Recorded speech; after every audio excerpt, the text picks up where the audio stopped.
So, Maricopa train robbery in 1910. There's actually two of them. They've been robbed once before in the late 1800s by Frank Armour and a couple of other guys. I don't know why Maricopa was such a popular place to rob the train. It was really kind of stupid because it was actually a offshoot line from the Southern Pacific. So that means there was no really anywhere to go, and it was a very short line. And it's the same thing here. It ended in Phoenix, and that was it. It was just as a commuter line, really. And the last robbery before this one in particular, was in 1900. That was the Fairbanks robbery, and it's a good example of why you didn't rob a sideline. Is the outlaws, it was the Albert Stiles gang, and sorry, go forward. Here's Bert Albert, Billy Stiles, and William Downing. They hired a bunch of cowboys, and they decided that they would rob the Fairbanks train station. It was a disaster. They got there, when they got there, it was the middle of the day, or actually early evening. The platform was crowded. There was people everywhere, and they come out with their guns drawn, start cowing the crowd, and they get to the express car, they open the door, and inside is an express messenger with a shotgun, and he shoots one of them. And the whole thing just goes downhill from there. They eventually shoot the express messenger, they wound him, and so he's out of the picture. They get in there, and there's nothing in there. It wasn't a good line to rob. So they ride away with like about $200, and that was it. They all get caught, except Billy Stiles. He's the guy's a character. I made a thing on him. He was the most, I don't know, wiliest bandit in all of Arizona history. He never serves a day in jail for it. He just turns in all his friends. But anyway, so 1900, and Bisbee Reviews expected this would be the last train robbery in the territory. 1903, the Arizona Rangers are come into being. Sheriff Slaughter, former Sheriff Slaughter Cochise, credited the Rangers with ending train robbery in the territory. Not really true. They probably really didn't have much effect on it at all. It had just become outdated. Train robbery wasn't and a lot of this was because, like, when Tombstone was there, when Tombstone was really booming, Bisbee was booming, all these other places, there were bullion shipments coming constantly on the trains. The express cars were a great thing to hit. But as the lines consolidated and the territory gets more populous, these bullion shipments aren't going out as often as they are. When they are, they're heavily guarded. So also the technologies are changing. By 1900, you have telephone lines. They can call. It's no longer a matter of having it to a telegraph office, send it to the nearest town, have a writer take the message that the train's been robbed. They can just call directly over the state. Train's got, they rob it in Fairbanks. Fairbanks calls Cochise, or it calls Tombstone, which is the county seat, says, hey, train's been robbed. It's just the technology was changing, and especially you'll see that very, very clearly in this one. Horses were starting to fade out as the automobile was coming in. You had the officers were no longer carrying 6 guns; they're carrying semi-automatic pistols. They're much better armed than the outlaws are. The outlaws, the old Colt 45, yeah, that was becoming a thing of the past. You could get by that time, you could get a Colt semi-automatic revolver or a semi-automatic pistol. Slap the clip in, you got 9 to 10 shots compared to the old 5 shots you get with that. So yeah, the technology was really changing, and so train robbery just wasn't lucrative. And even William Pinkerton said it's a thing of the past. These guys can't do it anymore. It's never, the day of the outlaw, the train robbing outlaw is over. Also, it's starting to become, it's so much faded into history that by 1903, Thomas Edison puts out a movie called The Train Robbery. It's the Great Train Robbery, actually. This is 1903, and it's based on true events in the West. Well, yeah, they filmed it in New Jersey, but and it's really, it is actually a good little film, and it really shows exactly how they robbed the trains. They would go in, they would stop it. They never really went after the passengers. That was very, very rare. There's instances of it, but you never knew the passengers. Number one, you didn't know how much money the passengers were going to have. Number two, you didn't know the passengers were going to be armed. They might start shooting back, and so it's like really it was very unusual about the passengers. The express car was what they were after. The express car had two safes in it. There was the through safe, which was a bigger safe, and they closed it up at one end of the line and opened up the other. Even the express messenger didn't even have a key to it. Then there was the other safe, which is the local safe, and it would be open and closed as they stopped along the way. So they stop in Fairbanks, they would load some money in there, take some money out, then we go on to Bisbee or on to Benson, same thing. And so that safe is actually much easier to get to, and the express messenger had a key to it. But yeah, the money was there. They knew it was there. They didn't have to deal with passengers. They didn't have to deal with heroes. They go in there, blow the safe, and it's good. You know, they get the money. So, so we don't know if our heroes here. Okay, so this is the Maricopa train station. There is still a Maricopa train station. It's on the Amtrak line. The train does still stop there. Passenger trains, freight trains not so much, but they do pick up, if you ever want to take an Amtrak, you can pick it up at the Maricopa line. It's uglier than it is now. It's more like a tin roof, and it's just an ugly building. It doesn't have the grandeur that this one has. So anyway, Maricopa robbery. So at about 6:40 p.m. on the number 16 on the Maricopa and Phoenix line was chugging stops in Maricopa. They begin operations in forward coach. Conductor Woodcock is walking back and forth, and all of a sudden these two young men stand up and they pull out guns. And like I said, this is really unusual for them to actually go after the passengers. One young man in the back has two guns, the other one has one. And he starts with Conductor Woodcock. So, give me your money. And everybody thinks it's a joke at first because nobody robs trains anymore. And so he's like to Woodcock, sticks the gun in his face, says, give me your money, give me your watch. And the conductor's like, oh wait, they're serious. And so he starts just handing over his stuff. And basically they go through the entire train car, just the one car, with all these passengers, and then they actually lose in a nicer car. And what they had done is got on in Maricopa Station. Once the train started moving, they had a captive audience, so to speak. So they just start going through. One of the more amusing parts,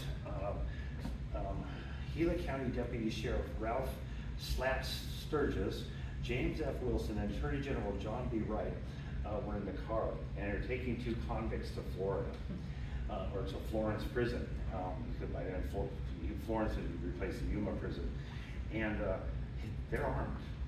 And so, and they also think the whole thing's a joke until the guys get up to them and stick the guns in their face. And then Sturgis is armed, he's got a gun, but he decides wisely not to use it. He doesn't want to start a gunfight in the middle of this thing. These kids and these boys and the young man seem really nervous. So he actually ended up surrendering his revolver, surrenders his purse. They all just give up everything they have. Like I said, everybody thought it was a joke. Then they get to Mr. Richard Dick Miller. Well, he's kind of half asleep in his seat, and the young man sticks the gun in his face, and he's like, kind of like barely wakes up to it, and he, give me your money. He doesn't give the money quick enough. So he smacks him on the head with a revolver, splits his skull. Yeah, he was very upset about that, but he did give up his money. So they keep going. Next is Mrs. E. Johnson, same thing. This kind of didn't go over really well because usually robbers would not rob women. When the occasional times they did actually go through the passengers' cars, they pretty much avoid robbing the women. In fact, there's a story of a train robbery. I forget what happened, and basically these guys start coming through, and the men give all their diamonds, all their stuff, all to the women, who just stuff it in various pockets in their outfits. And so the guys don't touch the women. They save themselves about $20,000. So it's kind of amusing. They get about $30 from her. And about this time, the brakeman, they didn't give a name for him. They only identified him as Brakeman Sharp in the article, in the newspaper article, is coming in the back door. And the conductor sees him, he's like, oh, this is not gonna end well. Well, it actually turned out pretty good. The young man stepped back. As the brakeman comes through the door, he sticks the revolvers up and goes, take a seat, give me your money. And he's got 2 revolvers in his hand. He's the one kind of guarding the door. And the brakeman is like, looks at him, he's like, he puts his hands up, he looks at him, and the kid's shaking. And he goes, hold those guns still, please, I don't want to get shot.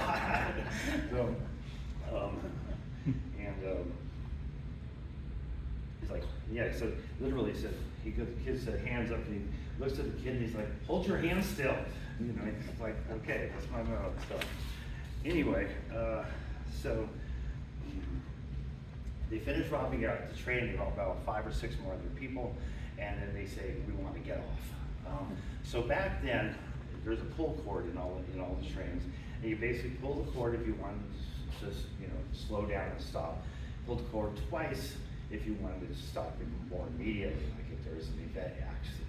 So the guy reaches over and pulls it once, and he's like, no. And then when the passengers jumped up, they just started shaking on it.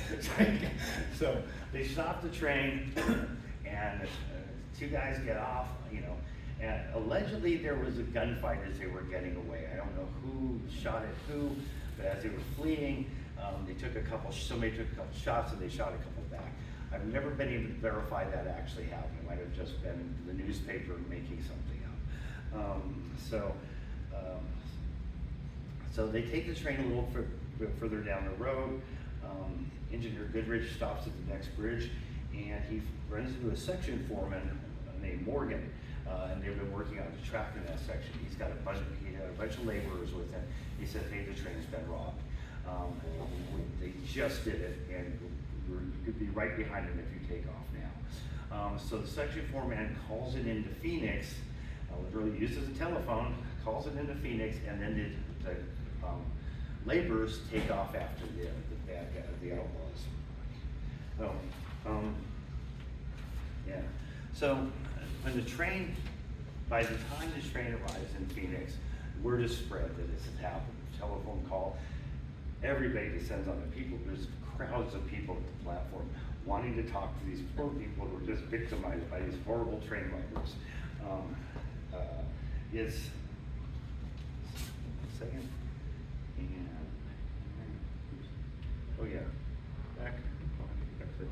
Okay, there's the famous Great Train Robbery from Edison film. You've probably seen this image a million times. He picks the gun up and he fires it right at the camera. And it was like, when it happened, people actually jumped in the theater. They were like really freaked out by it. But yeah, it's a fairly, it actually did really well. It's the first, oddly enough, it's the first narrative American film. And it's also the first Western, so kind of cool. And there's our heroes, the Woodson brothers, Ernest and Oscar. Ernest was the elder, Oscar was the younger of the 2. But we haven't gotten it. So they have, these people are asked for their stories, newspapers are there, they're at the Phoenix platform, and everybody's like, so they're interviewing everybody about this. So they actually, the local representative for Southern Pacific refunds everybody's money. The only one who seems really upset by this is the guy who got his head cracked open. And he was like, they took every cent I had. He did get reimbursed, but he's like, he got a sore head. Everybody else just thinks it was actually kind of fun, and it was like real Wild West kind of stuff. So they checked a lot of them into the Hotel Adams, which was one of the nicest hotels in Phoenix at the time. It's unfortunately since burned. And I got a picture of it. There's a robbery. Yeah, this is the only time that the passengers are ever robbed in the history of train robbery in Tucson. And there's the Phoenix station. So that's the right time period too. So you can tell it must be summer because they're all wearing shirt sleeves. Nobody's wearing jackets.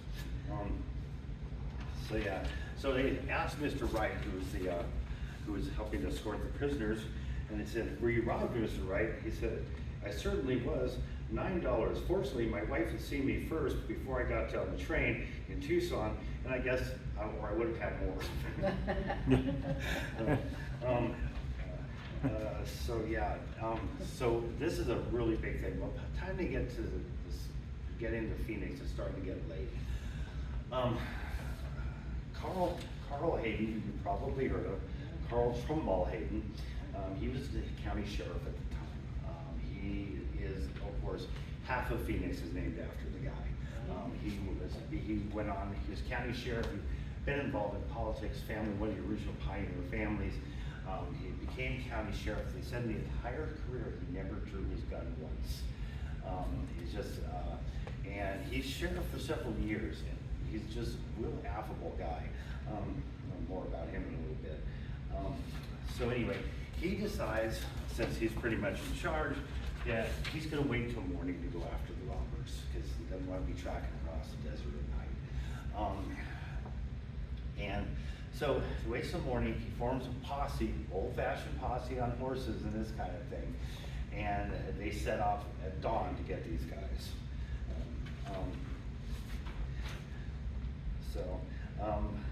The posse consisted of Jeff Adams, William Wolf, Billy Wilson, Constable James Murphy, Deputy Sheriff Sturgis of Globe, the same guy who got robbed, and Sheriff John Nelson of Pima County, who just happened to be in town at the time.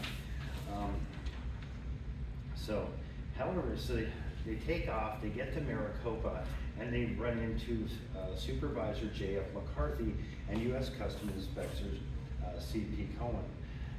And they're riding in McCarthy's brand new $3,000 Stoddard Dason automobile. So we have a picture of this automobile here.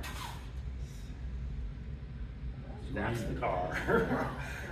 Nice. Wow. So Hayden's like, well, there he is. He's like, okay, well, I'll ride with you guys. We'll get further down the road a lot faster, and my deputy will take care of the horse posse, the horse-mounted posse. So they go tearing down the road in the direction of the Velpa Mine, because that was the Beckel Mine, which was the closest one to where the guys got off the train. They figured they would go there for water because it's the middle of summer basically, and they're going to get thirsty, and the horses are going to get thirsty.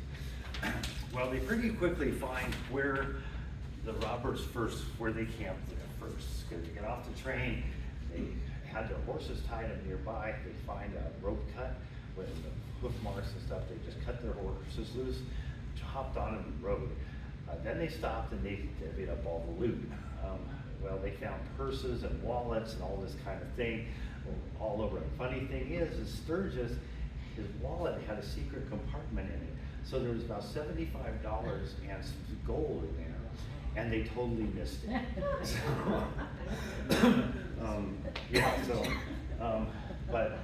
So they find this, and but the funny part is they have a couple of Native American trackers, because these guys, that's who really wanted to be leading a posse, and they hire a couple of them in Maricopa. Okay, so as far as the crew in the automobile, the three officers, quote, flew out of the station, tearing down all obstructions in their way, for Mr. McCarthy is the most reckless driver in all of Arizona. They actually later said, Hayden later said, he goes, I wasn't sure I was going to survive the ride. Because I wasn't worried as much about the band's guns as I was that ride in that automobile. In fact, Riley's wife told him, don't drive so crazy, right before they left. So, yeah, this whole thing is like a comedy. It really is. It made a really great movie, except that they believe it actually happened. So they interviewed another. So they've now now it's getting serious. They decide, okay, we're gonna get a warrant for these guys. We don't know their names, we'll just call them John Rowe and Richard Rowe. And we're gonna fill out a warrant so when we can arrest them. There's another amusing anecdote carried in the Arizona Republican, which that was the name of the republic before it changed in the early 1900s. A lady from the East interviewed after the fact at the commercial hotel. The woman said she had heard about the wildness and woolliness of Arizona, but it was wilder and woollier than she had supposed it would be. She'd come prepared to find that the stories she wrote were written by some sensation mongers, or they were descriptions of a real earlier event. She didn't expect it actually to happen to her. Basically, so they're out there, they find the thing, and finally it's getting early morning now, and it's starting to get hot, and the horse manor posse breaks off. Meanwhile, the car has gone to Florence to pick up feed and water for the horses, and they're hauling back to meet the posse.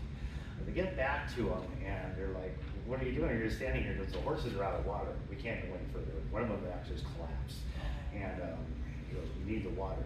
So they take all the water and feed out of the automobile, and they're like, "Okay, feed the horses water and keep going.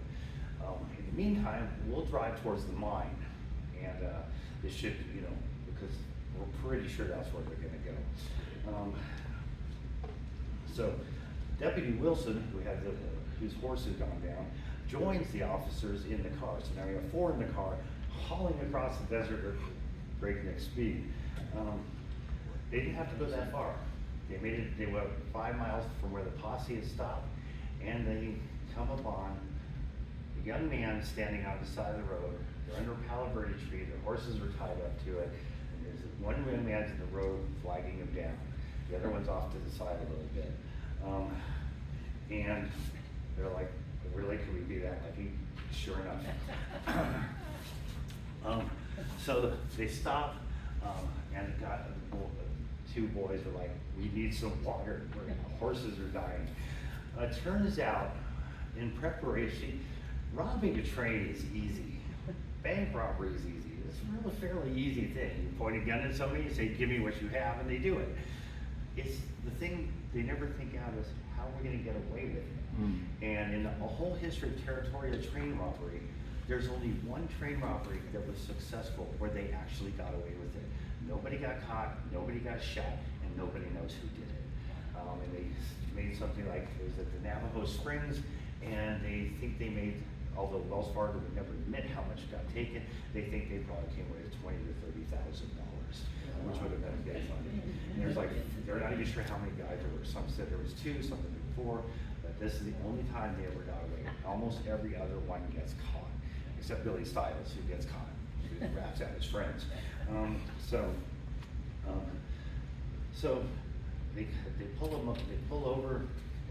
One boy's like, they said later on, they said, "We thought they were miners going to the mine. That's why we stopped them. We didn't know it was the law." So they say, "You're under arrest." The young man puts up his hands.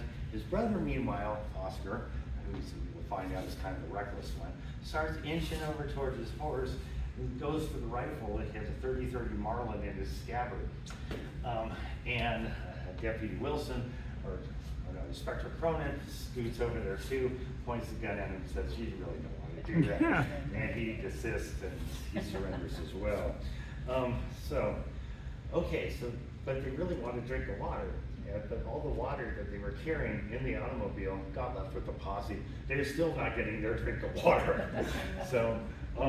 And then on the way back to the posse, once they get them aboard the automobile and start off, the car breaks down. I was waiting for that. So the sheriff Hayden, thankfully they're on a fairly well-traveled road. A wagon comes by very soon. They load the prisoners up on that, pay the driver to take him to where the posse is, and then on to the train station, and then they take him into Phoenix. By this time they knew who the brothers were. It turns out that the horses weren't even theirs. They had rented them the day before and were supposed to return them that evening, or they rented them 2 days before, tried them out, returned them, rented them again the next day, and didn't bring them back in the evening. And so this guy has filed a complaint about these two young men who stolen his horses from his stable. There's the inside of the Veckel mine, which is about 40 miles south of Maricopa, 40 miles south of the town of Maricopa. So, not a very exciting picture, but it's okay.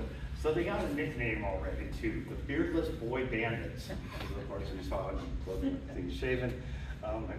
It's funny. Most brazen robbery of the incoming train from south yesterday. Plundering conducted while train was in motion, without any interference with the train schedule. So it's kind of funny. They have like the list of all the people contributors to the fund. The newspaper editors had a much better sense of humor back then. Yeah. But again, I get a description of them. They originally thought they were about in their 20s, they soon found out Ernest was the older of the two. He was 18, and his brother was 17.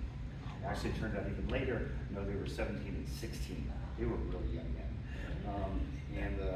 Yeah, so they now become famous as the Bandits. When the train gets there, even though Hayden was really reticent about calling ahead and letting them know, the train platform was just packed with people. Everybody wanted to see these two guys.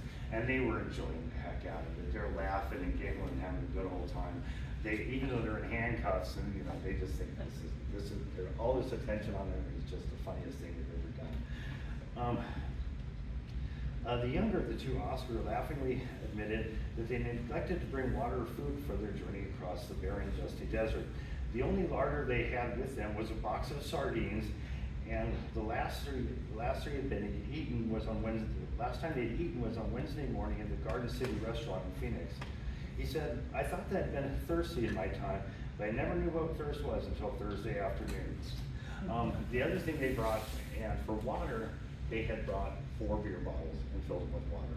That was a can of sardines and 4 beer bottles, and they were going to try to make it to Mexico. Yeah. Like I said, you got to plan your escape route. Their weapons included a .30-30 Marlin, which they rented from Davidson's cash store, so they didn't even need a gun. 2 new Colts revolvers, and a cheap revolver of the Smith & Wesson brand. So they also had the deputy's gun too, so because they got this, and I guess this was really nice, it was engraved and all this. He wasn't really happy about that, maybe he was gonna die. When asked what they would have done if one of the passengers had shown resistance and pulled the gun of their own, Oscar replied earnestly, "Of course we would have jumped off and run. That's what we were there for."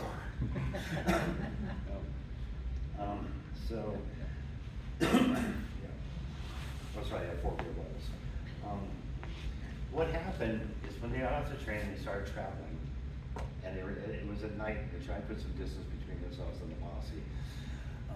They were traveling by compass, but they couldn't figure out, the needle reading was weird, and they couldn't figure it out really well. They were smart enough to realize that the mirages they saw on Thursday morning were just that, mirages. There wasn't water there. They were smart enough to do that. But at some point they get caught in a mesquite thicket, and they just go round in circles, which would cost them several hours in this escape time. Time and again, they thought they saw water, it was just a mirage. They crossed several cattle trails, but did not understand that these might lead to watering holes. Ironically, they stopped to rest beneath Palo Verde. They were only 14 miles from the mine.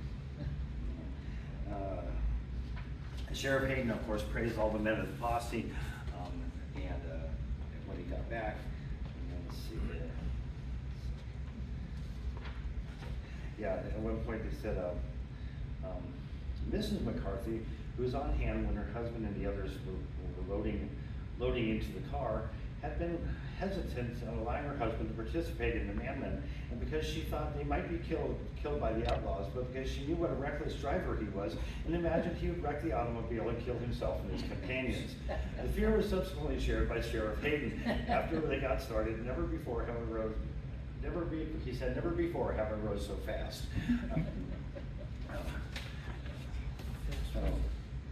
Okay, so this becomes really big news. These two guys, the Woodson brothers, the boy band is, they get written about in the San Francisco Chronicle, Los Angeles Times, the Chicago Tribune, the New York Times. This becomes a really big thing, especially mostly because they're so young, and also because nobody does train robberies anymore. And it's just okay. So the robbery itself netted them $75. That was it. That's all they got for their trouble. It would have been a little more had they found a secret compartment in Sturgis's wallet, but they did not. So yeah. Superintendent Scott swore out a warrant before the United States Commissioner Charles V. Johnstone against Ernest and Oscar in connection with the robbery. Though train robbery was a crime under territorial and federal statutes, the courts had determined that both have jurisdiction over the same offense. The case of the United States would trump that of the territory.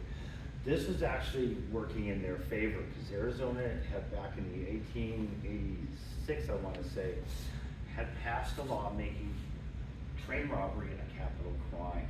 You could be hanged for it.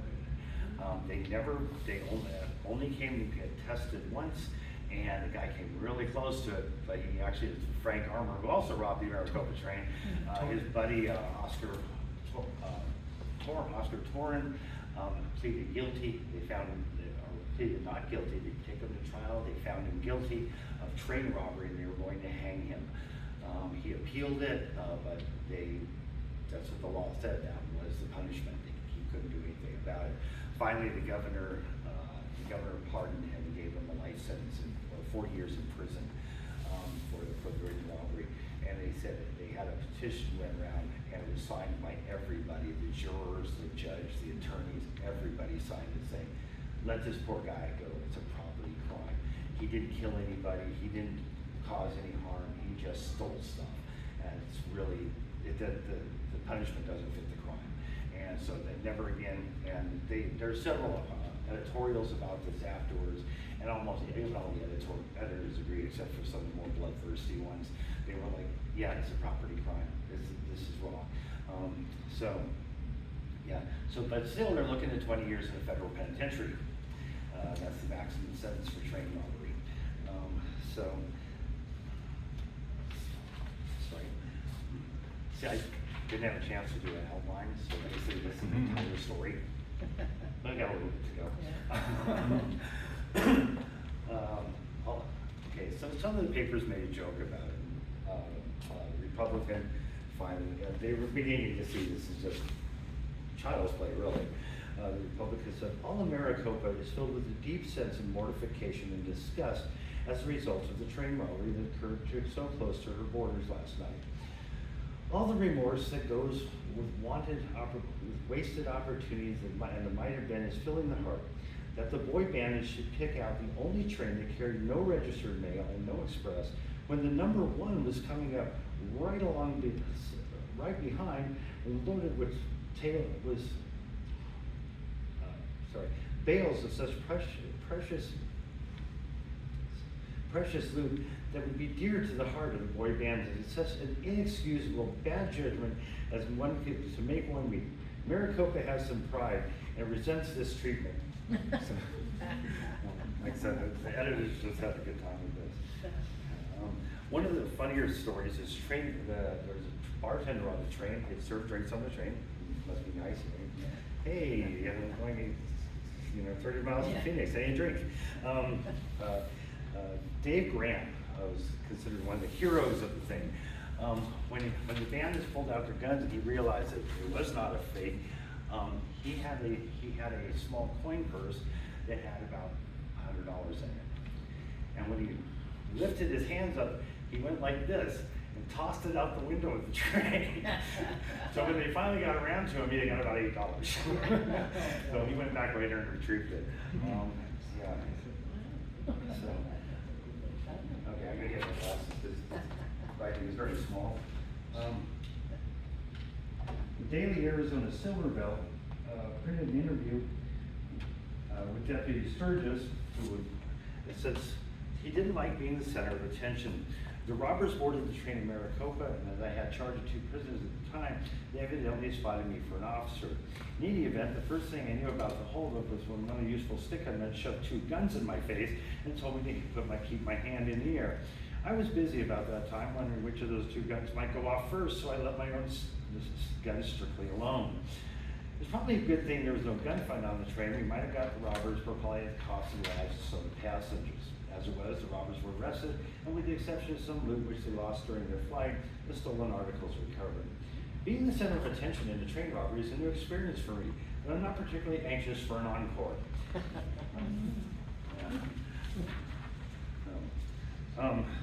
So about this time, the brothers are now sitting in the Maricopa jail, waiting for their day in court, and they get a letter is delivered to them. They had been working as cowboys at a local ranch, and the rancher heard about it. He's like, wait, those are the boys who've been working for me.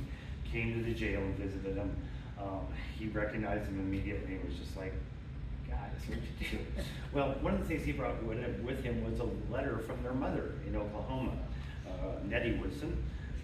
And she told them, they said the letter was filled with good advice and an exhortation to be good and keep out of trouble, because you remember what happened to your uncle. I guess they had an uncle who was a bit of a criminal and he ended up getting killed.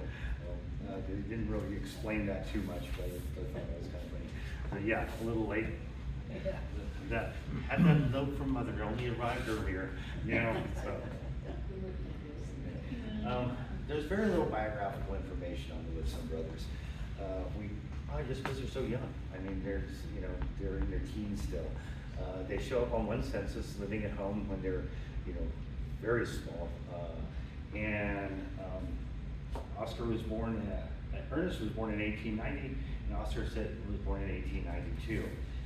Their parents are, this guy's name, Sylvanus and Nettie Woodson, and they resided in Sophia, Oklahoma.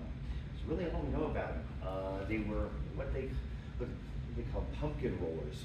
When they'd opened up the Oklahoma Territory for settling, they were some of the people who came in, and that was the nickname they had for the people who came and settled in this area. For some reason, because they all wanted to plant pumpkins, and they thought that would be a cash crop, and so, but yeah, so they settled in there. So basically, their life, they were farm boys, really for the most part, and being such, they also made probably really good cowboys too. And so when they came to Arizona, they were hired on as a ranch fairly quickly.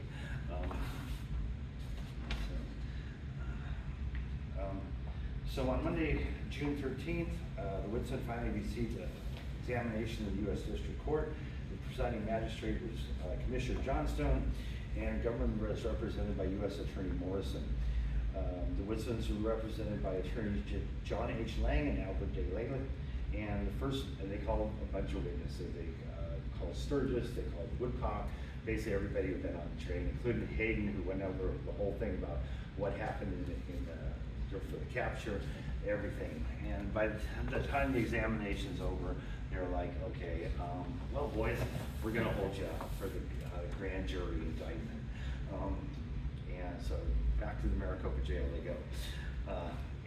Basically, back in the Territorial era, that was the way the justice system worked. If the first thing you got was an examination, whether it was a territorial charge or a federal charge, they would have all the witnesses come in. It's just like a trial, and they would give testimony of what happened, what occurred, and based on that, the justice of the peace, if it's territorial, or the court commissioner, would make a decision whether to hold you for the grand jury to consider your case. And then the grand jury would go to the grand jury decides to indict you, then it would go to court. So this is pretty typical. Of course, it's changed a lot now.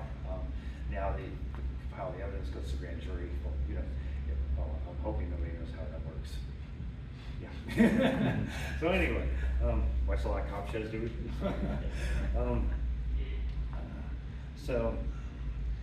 They said that Oscar and Ernestine, completely unperturbed by the court proceedings, the younger of the two was unable to conceal his merriment at the joke and he and his brother played on the United States and some of the citizens on that good night. The boys had not yet come to a proper realization of what is before them, and they think that there's some pleasant way out of it. This is another really good one.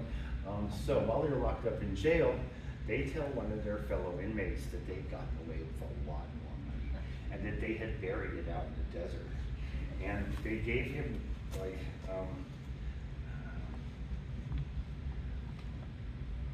basically they gave him directions of where to go find it.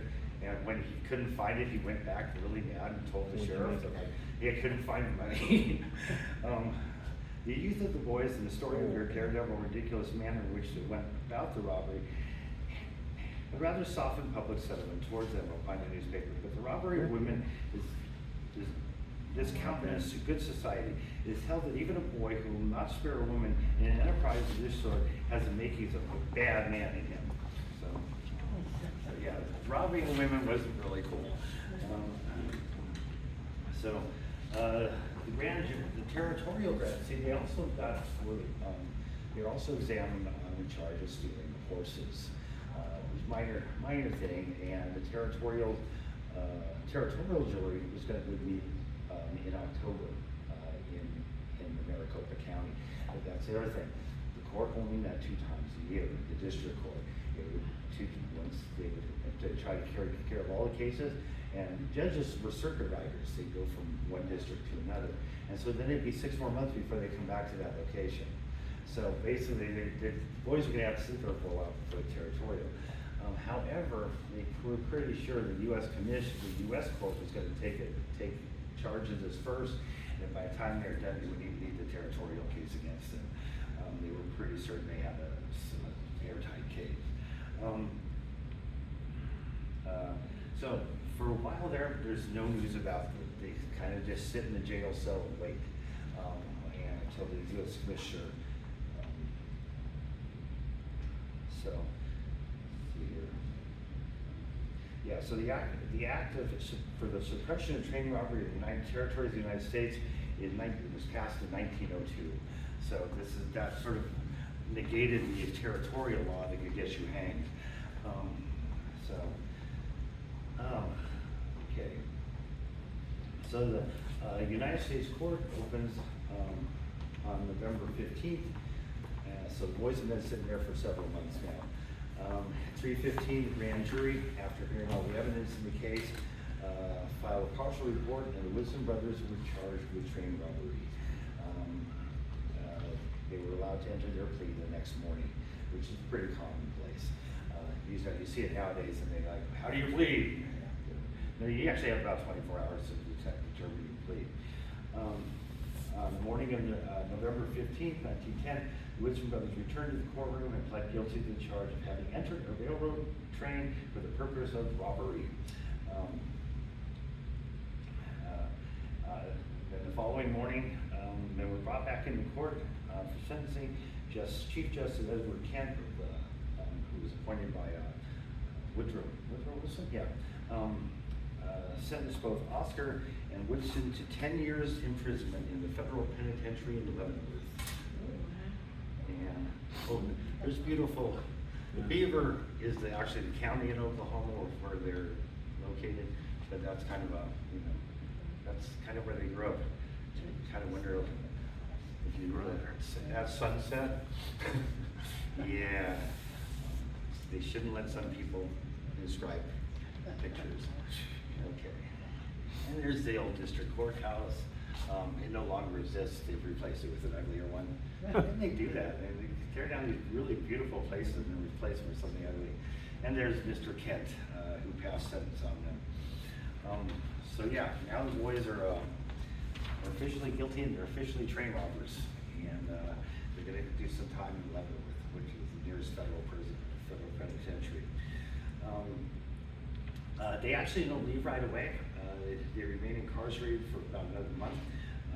They left the jail on December 14th under supervision of U.S. Deputy Marshal Charles Overlook and Phoenix Police Officer Lee Troutman. took custody of him and began the trip to Leavenworth. What was interesting, as they started to get back across the country, the boys started pointing out stuff they knew. Like they had obviously traveled a lot and fairly well. They're like, hey, we know that brook, hey, we know that place. And the officers are just there, wow, like this is really kind of impressive. They got a free tour for the boys. On December 16th, they entered Leavenworth.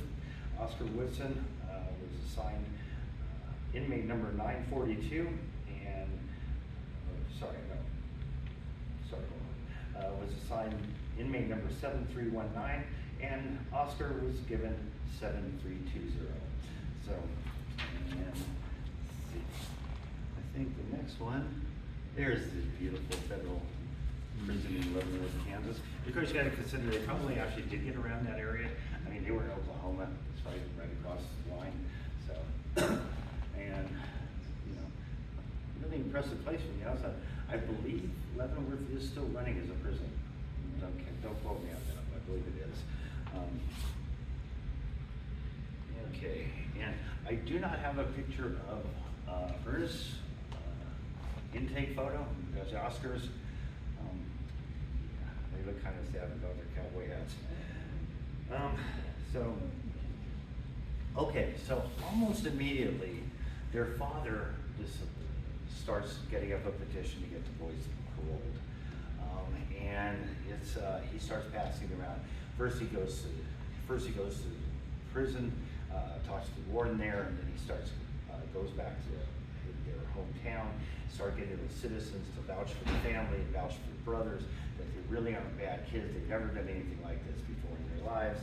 And he really puts in a lot of effort. Leavenworth Times reported that he was in the process of it, and their father blamed the entire incident on them reading too many dime novels. Said that they were inspired by, Jesse James, the internet, Billy the Kid, and they decided they wanted to be outlaws too. The internet defense. Yeah, internet defense, exactly. The heavy metal defense. Yeah. So he starts really making an effort on their behalf. He comes back to Arizona. He meets with the governor. Among the people who signed the petition, Carl Hayden does.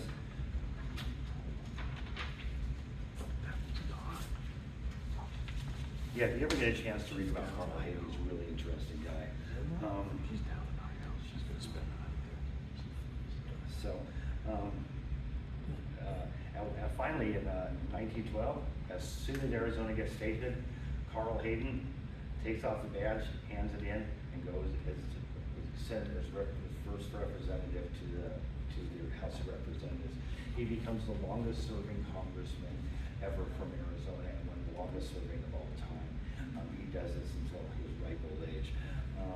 He serves 8 terms as a representative and 7 terms as a U.S. Senate. The idea was they're going to get this petition signed, that the father would get the petition signed, and he's going to give it to President Woodrow Wilson to get it, because it's a federal crime. Wilson was really the only one who could overturn their conviction. It was signed by Arizona Governor George Hunt, Supreme Court Justice Albert Baker, Speaker Samuel B. Bradner, Michael G. Cunliffe, President of the First State Senate, and several members of both houses of the legislature. Mr. Woodson declared, "They were good boys and never gave me any trouble. They did not realize what they were doing when they held up to train. They were only 16 and 17-year-olds and wanted to do something wild and Western. They never meant to hurt anybody. Their record in prison is excellent. And the prison authorities are helping me to get them pardoned. I'm spending every cent I can make and scrape together to make this trip to Arizona. When I get back home, I will not have enough money to take it to Washington. But I hope that the president will hear my prayers and grant the petition. The boys have been punished enough, and we need to help them. They need to help us into our old age." He then returned to his hometown.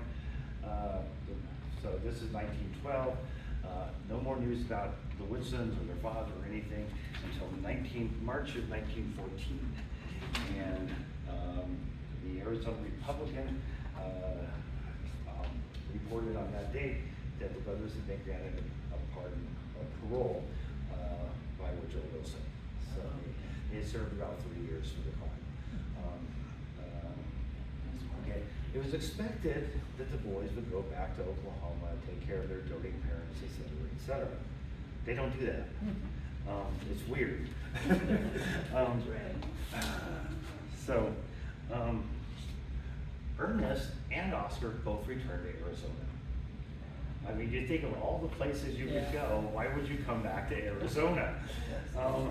Ernest does amazingly well for himself. He gets back here. His younger brother said he dabbled in a variety of businesses of ranching, at which he was very successful.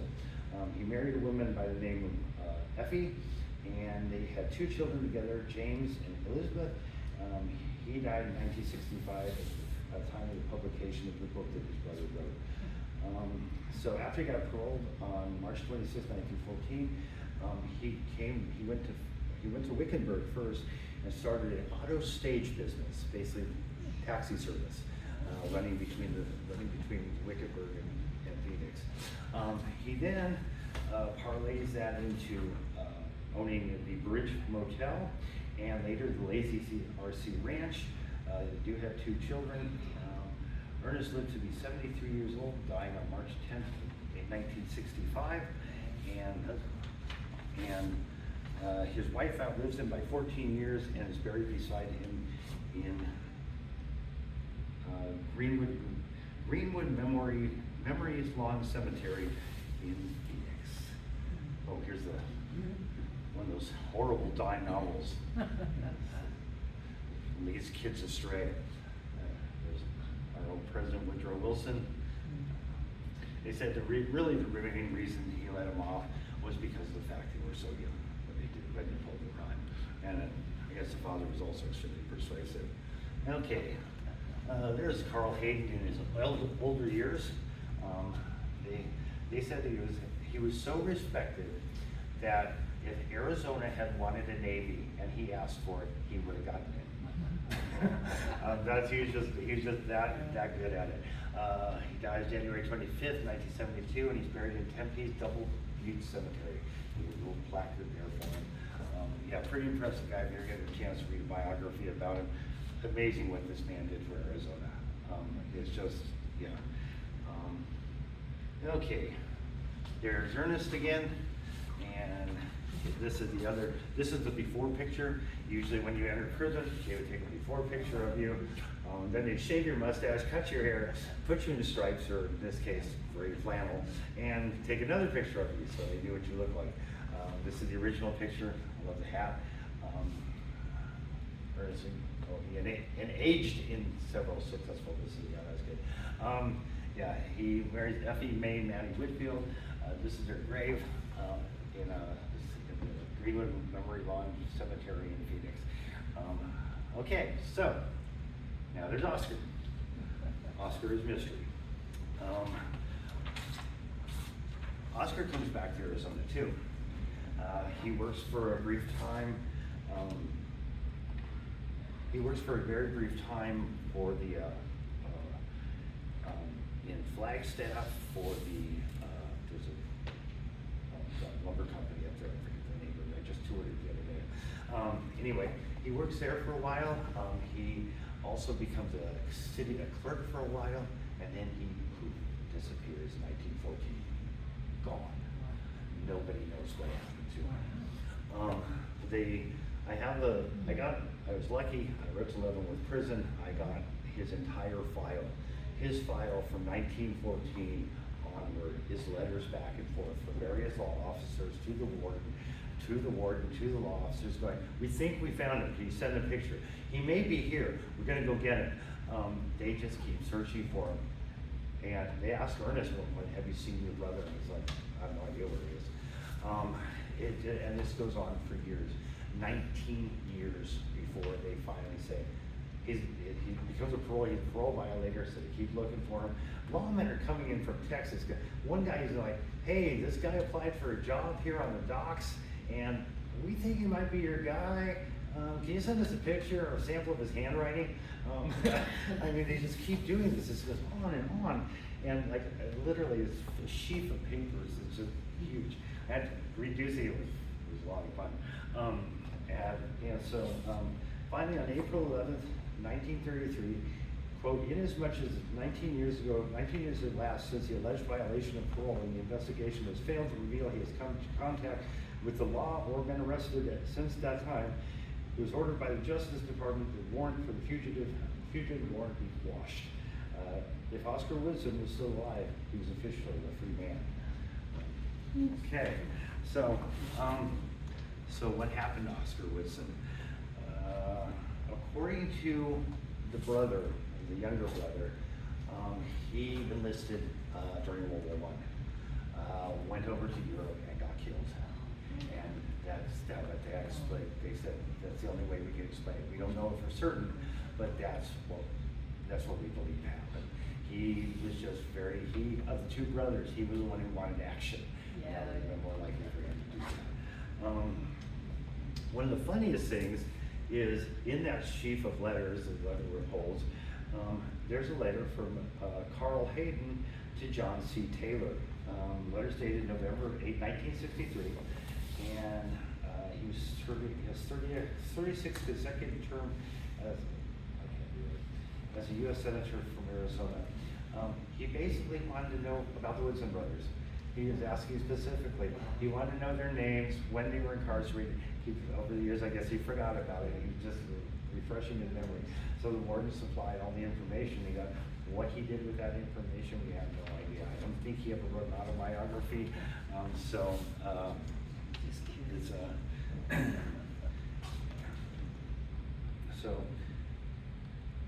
see. So yeah, we really, unfortunately, and here's Oscar when he was released. And that's the last thing we know about him, is that he worked for the Reardon family up in Flagstaff, at their lumber mill. And then he just disappears. Looks like a fluke. Obviously he got his eyesight corrected while he's in prison. Yeah, we do not know what happened to him. And so that's pretty much it. The Woodson brothers. It's the rest is all notes. It's you sit there and just shake your head and go, hopefully you think it. It's One simple, I crazy believe that's the apple. last one. So.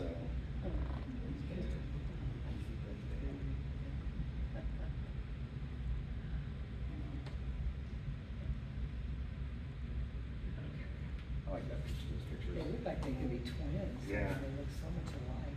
Yeah. I'm not, having known a few brothers over the years, it seems the older one is always the more responsible one, and the Yeah. younger one's the crazy one who gets in trouble. So.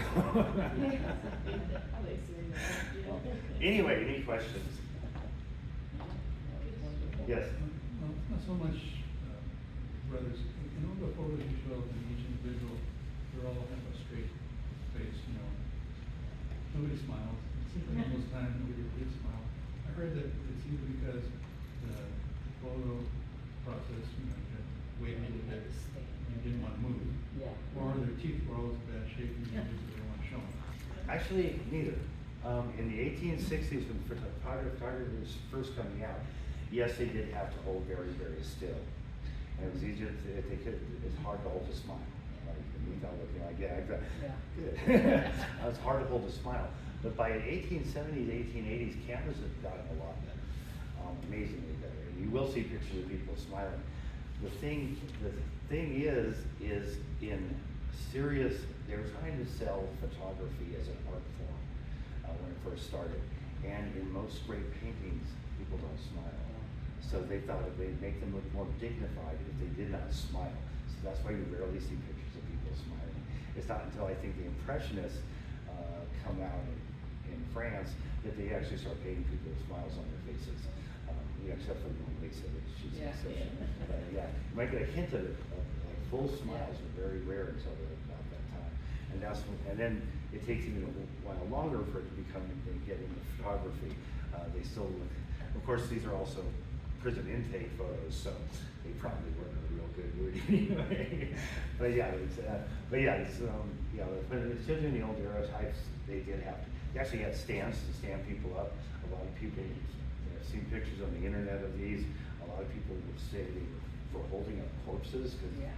Postmortem photography was a thing. You get the whole family out there, hey, here's Joe, he's Yeah. dead. You know, and Joe's, you know, this is very, very commonplace, but yeah, but actually the stands you see are rarely used to make sure people would stay still during the photograph.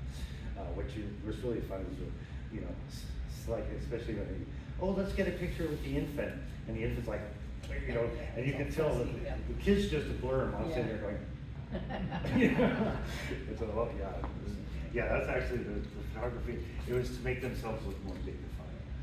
So, Well, even your passport photos, you're not Yeah, supposed to it's just, smile yeah, on not your supposed to passport. smile. Yeah. Just straight pitch, Yeah. like that. I've known a couple people who like smile on purpose for the driver's license photo. Oh, Yeah, but just like, yeah, most people always like look kind of dour. Yeah. Mine looks like one of these is like in a photo. And any other questions? So the Army didn't have any record of him going. No, I mean, but then again, back then it would be very easy to, everybody used to assume names. It was so Yeah. commonplace. You know, nowadays we carry around an ID with us everywhere we go. Didn't have that back then. I mean, you didn't even need a passport to get out of the country. He might have died of the flu. Yeah. That was rampant. Yeah. Yeah, he may have died of, yeah, because the Spanish flu hits right at the end of World War I, for about 2 years, and you know it Yes. wipes out a good portion of Yeah. the human population. I mean, it really. Was that They killed more family people than the we only did. children? No, there was actually like 5 others. Oh, wow. So yeah, the one brother actually did write a thing. Funny thing is, in the memoir the brother wrote, and actually he was writing about the entire town and all the different people, but he talks about his brothers. He doesn't mention the train robbery at all. Was that the last train robbery? No, actually there was 4 more. 4 more? After the Territorial era, yeah, let's see, they were horrid mistakes. One was a gang out of Oklahoma who came here and robbed the train. They did it fairly well, but they left clues everywhere. Namely, like they stayed very close to where they robbed the train. They brought their girlfriends with them. It was a mess. It was yeah. Has there been any modern train robberies? Hmm? Has there been any modern train? Not in, I think the last one's like the 1930s. There's another one, I forget the guy's name, Roy something, and he was a professional outlaw, I guess, not outlaw. He robbed trains, he robbed banks, and he made his mistake robbing one here in Arizona. When he robbed the train, he got in a fight with the express messenger, and the express messenger beat him to a pulp. And subdued him, and then the next stop, the detectives get on board and arrest him. He ended up, he became an inmate, God, I wish I remember his last name, it was Roy something.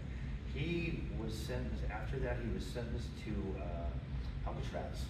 Because of federal crime. He committed a lot of federal crimes too. And this guy's pretty good. He eventually gets out and turns over a new leaf and goes on the lecture circuit and makes money that way. Saying, you know, don't lead a life of crime. There's father and son who tried one. They did it right in their own backyard, literally, almost literally. The conductor recognized them, the express messenger recognized them. They get arrested like within a couple of days of doing it. And then the very last train robbery, I want to say the 1930s, was near Red Rock, and they go to rob the train. The guy gets right up to the express messenger, and the express messenger shoots him, kills him, and the thing just falls apart after that. one of those guys actually escaped. He was Hispanic. He ran to Mexico, and the rest of them all did time. So yeah, there was 4 more train robberies, but it's you know, once you get past the Territorial, it's kind of like I have a friend of mine who's a collector of the Western Americana, and he went to California, and they offered him this whole trove of mugshots from California prisons, and he's like, I need original photographs, and he's like, wasn't interested, and his wife made fun of him. She goes, "What? Because they're not riding horses and wearing cowboy hats, you don't care?" It's like, yeah, basically. Was this the only train robbery after 1894 with the Armour family? Was this? No, there are several of them. In between theirs and this time? Yeah, the Maricopa 1894. Yeah, there's about 6 others. You get the one up in Coconino County. Just trying off the top of my head here. One in Coconino County, James Parker Fleming. He actually gets hanged, but not for that. He escaped from the jail and killed an assistant district attorney as he was escaping from the Prescott jail. They hanged him for that, not for the train robbery. There is the 2 Cochise robbery, which was good old Billy Stiles. He actually did that one with a partner, and that one actually was completely successful. It's just then the gang went back and tried to rob the Fairbanks, one blew it. But had Billy Stiles left good well enough alone after that first train robbery, they had no idea who did it. They totally got away with it until they tried it again. And I think there's about 1 or 2 more besides that. I'd have to go look at the list. But yeah, so there's only altogether there's less than 20 train robberies in the from first one's in 1880, I want to say 1884. That's the Colossal Cave robbery. That one actually was successful too, technically. They right down from Tucson, outside of Tucson, there's a cave called Colossal Cave. If you go take the tour, don't believe a word they say. They're wrong. These two Texas outlaws came here. They stopped the train at the little station of Pantano. Actually, they derailed the train. They right outside of Pantano. It was picking up speed, and they moved the track, and the thing derailed, went off into the dirt. They then robbed the express car, got away with. Blew the safe, got away with everything, and it worked so well. About 5 months later, they did it again. The exact same 2 guys. This time, however, they had 2 accomplices. We do not know what happened to the 4th guy. The guy they finally tried and convicted for it, turned out he didn't do it. He was just like, everything said it wasn't him. The other guy did do it, but he got a real minimal sentence. Whoever the 4th person was, we do not know. But the 2 guys who were kind of in charge of it, they're like, hey, we did another one. So they go back to Texas and try it right outside of El Paso, but unfortunately they run into a express messenger who's a really good shot. He takes one out, takes the first one out with it. They go to open the gate. He puts his pistol on the floor, and as the door slides open, he picks up his pistol and shoots the guy. First one falls back, and his buddy tries to help him down the track, and he steps out of the express with a shotgun. Boom! Hits the other one. They find them both the next morning, frozen next to the railroad track. So, yeah. So their foray into Arizona was really successful, and then they went back to Texas and did it. So. And actually, there's a couple of pictures of the 2 of them in their Undertaker suits. Yeah, they were considerably luckier than the guys who robbed the Science Pass, fled into Mexico with Pima County Sheriff Bob Hall on their heels. He ended up catching him in a little ranch house area in small Mexican village. They surrounded the federales. They asked the guys to surrender. The guys refused. Firefight starts. Finally, the federales like, well, the roof is thatched. Let's burn it. So they light the roof on fire, and now these guys, they have to come out. And all three of them swore they'd never surrender. So they come running out the door with guns blazing. Larry Sheehan is the first out the door. He takes about 4 shots. Bam, bam, bam, bam. And then he stumbles back into the room, which is burning. The other two come running out, bang, bang, bang. They just get riddled. Federales, these 2 guys drop. Don't even make it that far. They barely even get shots off themselves. John Bostecker, who's I highly recommend as a historian, one of the best Western historians out there right now. Actually, I wrote to him, I told him I was writing a train robbery book, I was working on a story, and he goes, I have the coroner's photos. And I'm like, ugh. He goes, no, I'll send them to you. And so, yeah, two of the guys look okay, and the one who walked back into the thing, yeah, he didn't look good. That was nasty. But yeah, so, yeah. Train robbery just was not a successful way to make a living. What's really interesting though is, after doing all the stories, you know, there's a commonality of all these characters. Almost every one of them was a former cowboy. In fact, I think there's only 2 who weren't. All the rest of them worked as cowboys. All of them were into their early to late 30s. So they were actually getting too old to be cowboys anymore. All but one of them were Anglos. One of them, one of them wasn't, and one of them, Bravo Juan, was actually a white guy who passed as a Mexican. And so he fled to Mexico and was never seen again. He was one of Billy Stiles' partners. So there's really, you get this idea. Most of them were fairly poorly educated. Most of them came from farming backgrounds. What information I could find on them, these guys, they really had gotten to the end of their rope. And the other thing is a lot of them had former charges against them, but they were for cattle and horse rustling. This is what they were good at. They were cowboys. They knew how to handle animals. They could steal horses. They could steal cattle. They could get away with it really easily because they knew what they were doing. When they tried to graduate from that into armed robbery is when they went home because they kind of knew nothing. Unlike Jesse James, who was actually really quite good at what he did, and one of the longest lasting bank robbers ever. But Jesse James had a gorilla when he was younger. He was used to raids. He was used to killing people. He had no problem with this. These guys, most of them are amateurs. They never robbed anything before in their life. And at times, when they actually came time to pull a trigger, like when they were, when the Canyon Diablo robbers, Bucky O'Neill and his posse chased them in Utah, even though Bucky O'Neill technically didn't have jurisdiction up there. That's beside the point.